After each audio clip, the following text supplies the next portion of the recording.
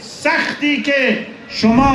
वहीं ईरान के drone department के हेड ने कहा है, कमांडर ने कहा है कि हमारे जो ड्रोन हैं बहुत बेहतरीन है, बहुत ज़्यादा है और हमारे ड्रोन की क्वालिटी भी बहुत बेहतरीन है।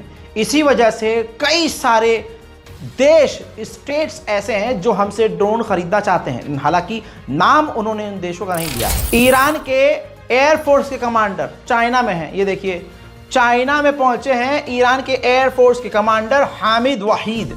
इस वक्त वो चाइना में है और चाइना के J-10C जो एडवांस फाइटर जेट है उसके अंदर बैठकर उसको चेक कर रहे हैं। चाइना से हो सकता है कि ईरान भारी मात्रा में फाइटर जेट ले ले। मेरे दोस्तों, जब पेजर धमाका इजराइल ने किया तो उसमें लेबनान में मौजूद एक ईरानी ऑफिशियल भी बुरी तरह से घायल हुए। उनकी एक आंख खराब हो गई और उनकी कुछ उंगलियां गायब हो गई, उड़ गई।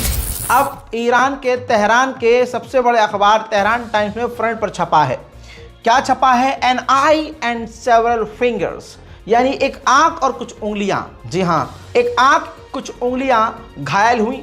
अब इजराइल के डिप्लोमेट को तैयार रहना चाहिए, यानी यह धमकी है ईरान की कि अब ऐसा ही कुछ इजराइलियों के साथ होने वाला है। उधर ईरान और सऊदी अरब इतिहास में पहली बार बेहद करीब आए हैं।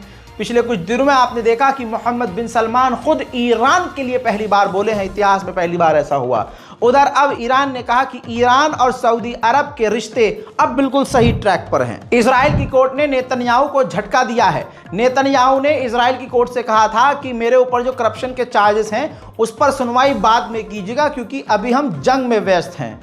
इजराइल की कोर्ट ने रिजेक्ट कर दिया नेतन्याहू की इस रिक्वेस्ट को, कहा कि पेश तो होना ही पड़ेगा। इजराइल के इतने सैनिकों को हमास और हिजबुल्लाह ने नहीं मारा जितना इन ससुरों ने अपने आप को मार दिया है। 56 इजराइल के फौजी फ्रेंडली फायर में मारे गए हैं। 1152 इजरायली सैनिक आपस में ही गोलीबारी करके घायल हुए हैं। मतलब आपस में ही मार दिया इन्होंने गलती से। ईयू के फॉरेन पॉलिसी के चीफ ने इजराइल के खिलाफ सख्त कदम उठाया है और उन्होंने कहा है कि इजराइल के साथ अब बातचीत भी बंद कर देनी चाहिए, क्योंकि गाजा में वो लगातार उसको जो करना है वो बिना रुके बिना हमें सुने करे जा रहा है। इजराइल लेबनान को पूरी तरह से बर्बाद करके ही वहां से निकलेगा। अब एक लाइव मंजर दिखाऊंगा, दिल दहल जाएगा। ये बैरूत एयरपोर्ट है, जहाज मूव होता हुआ नजर आ रहा है। इजराइल ने बिल्कुल एयरपोर्ट के करीब जो कुछ 2-4 आखिरी बिल्कुल बॉर्डर में मकान थे उसको बम मारकर उड़ा दिया है। ये बैरूत इंटरनेशनल एयरपोर्ट है जिसका हाल इजराइल ऐसा कर रहा है। वहीं एक और मस्जिद देखिए, इजराइल ने मस्जिद को भी बम लगाकर उड़ा दिया है। इजराइल के निशाने पर मस्जिद सबसे पहले होती है। मेरे दोस्तों, आपको बताना चाहूंगा, जिसके सीने में फिलिस्तीन की मोहब्बत हो, जिसके सीने में सच्चा ईमान हो, उसे मौत डरा नहीं सकती।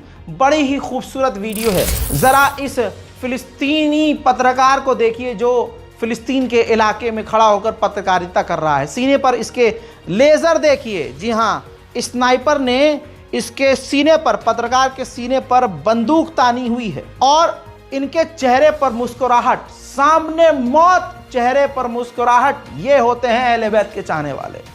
दोस्तों, मुस्कुराते हुए इन शख्स ने कहा कि तुम हमें देख सकते हो कि हम पर मौत का डर नहीं, हम प्रेशर में भी काम करते और मुस्कुराते हैं। सुभान अल्लाह। दोस्तों, अब ज़रूरी है कि तमाम मुसलमान इस वीडियो को शेयर करें। हजरात, उधर इजराइल को मुश्किलों का भी सामना करना पड़ रहा है। इजराइल के भारी जो रिजर्व के सैनिक है भारी मात्रा में, वो इजराइल के साथ सेना में आकर मैदान जंग में जाना नहीं चाहते। उनका मानना यह है कि यह फालतू की जंग है, ज़बरदस्ती एक लंबी जंग है जिसमें बचकर आना मुमकिन नहीं है। अमेरिका में यहूदी, ये देखिए, खुद यहूदी जो हैं, जो फिलिस्तीन के समर्थक हैं, वो इजराइल का झंडा तक जला रहे हैं। इजराइल के घर में आग लगी हुई है, लेकिन फिर भी वो पूरी दुनिया में तबाही मचा रहा है। उधर सीरिया में इजराइल होम्स के इलाके पर बमबारी कर रहा है। गाजा और फिलिस्तीन की मदद के लिए अगर आप आगे आना चाहते हैं तो इस बारकोड का इस्तेमाल कीजिए। अपनी राय कमेंट में लिखिए। दुआ कीजिए कि दुनिया से जंग और ये फितना खत्म हो, और भारत के मुसलमानों के लिए भी दुआ कीजिए। बचे अगर थोड़ी हिम्मत तो भाई आखिर में मेरे लिए भी दुआ कीजिएगा, क्योंकि जितनी मुसीबत मैं उठा रहा हूँ उतनी आप तो खैर नहीं उठा रहे होंगे। सच बोलना कितना मुश्किल है ये मैं जानता हूँ। यूट्यूब पर बहुत सारे यूट्यूबर हैं जो आपको ऐसी तस्वीरें दिखा नहीं रहे, क्योंकि उनको ये चाहिए तो हमको भी, लेकिन पैसा प्रायोरिटी नहीं होता है, पहले होता है काम। अब ऐसे में बहुत सारे यूट्यूबर्स को मैंने R&D किया, रिसर्च किया, तो मैंने देखा कि वो सिर्फ वर्बली बता रहे हैं और आगे बढ़ रहे हैं, क्योंकि उनको डर है कि चैनल ससुरा खतरे में ना पड़ जाए। तो दोस्तों, यूट्यूब की ही छाती पर मूंग भरने का काम हम कर रहे हैं, सच दिखाने का हम काम कर रहे हैं। अगर हमारा काम पसंद आ रहा है तो हाथ जोड़कर आप लोगों से गुजारिश है, प्यार दीजिए, चैनल को सपोर्ट कीजिए। जय हिंद।